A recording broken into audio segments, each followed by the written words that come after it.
Assalaamu calaykum ardayda Soomaaliyeed waan idin salaamay meel walba dunida aad ka joogtaan.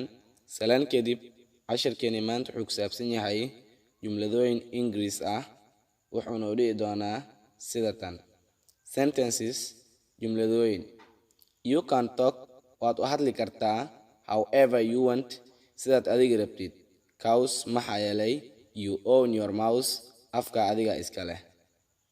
She always says ayada had iyo jeer waxay dhahdaa nice words kelmadooyin fiifiican about you ee adiga kugu saabsan when you are around markaad agagaarahan joogto.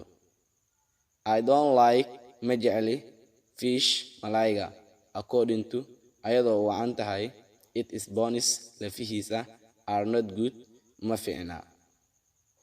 You should be careful waa inaad ka taxadirtaa about what you say waxaad dhehayso. I was getting tired to wait you. Waan daalaysaan kuu sugayay. So sidaa darteed I decided waxaan go'aansaday to leave inaan iska tago.